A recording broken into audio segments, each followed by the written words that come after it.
Bonjour à tous et à toutes, chers adhérents de BHC. Nous parlons aujourd'hui des halachot qui ont trait au lavage des habits et au repassage. Alors les Ashkenazim, eux ont déjà commencé cet interdit-là depuis Rosh Chodesh Av, c'est-à-dire depuis mercredi dernier. Nous, les Sfaradim, nous commençons à partir de cette semaine, c'est-à-dire la semaine où tombe Tisha B'Av, à partir de Motsai Shabbat, alors qui vient de passer. Alors on n'a plus le droit ni de laver, ni de repasser aucun habit, quel qu'il soit.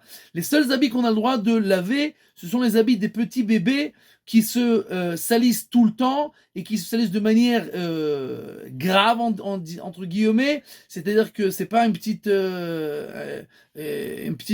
saleté, d'accord, c'est pas une petite tache, et donc ça, comme on n'a pas le choix, alors on peut laver ces habits-là dans le lave-linge, mais il faudra faire attention de ne pas rentrer en même temps les habits de grandes personnes. Seulement les habits des petits-enfants, on a le droit de laver. Et même après, il faudra faire attention, si on a la possibilité, de ne pas les faire sécher sur des... il faut les faire sécher seulement dans la machine qui sèche le linge, pour ne pas que les gens croient que nous faisons la lessive pendant cette période, la période où nous devons être en deuil, et nous devons montrer à tout le monde que nous nous rappelons la destruction du temple, et donc on n'a pas le droit de faire la lessive. Et même si on a une permission comme pour les habits des petits-enfants, alors il faudra faire ça discrètement.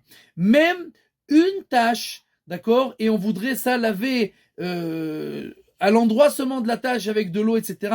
Ça aussi c'est interdit, ça s'appelle laver. Il n'y a aucune différence si on lave tout l'habit ou on lave une partie de l'habit.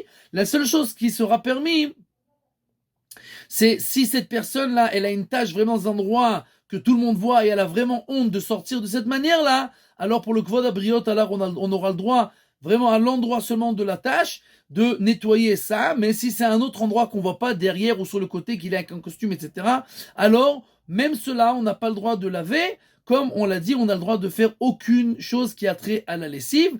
Mais par exemple, la seule chose qui est permise, ça serait de prendre une brosse et de faire passer la poussière sur des habits. Ça, c'est pas considéré comme laver, comme lessiver, et donc c'est permis même pendant cette période. Et Bezrat Hashem Itbarach, que bientôt nous pourrons tous fêter la reconstruction du temple et ne faire aucune de ces halachot, bimera, amenu, amen.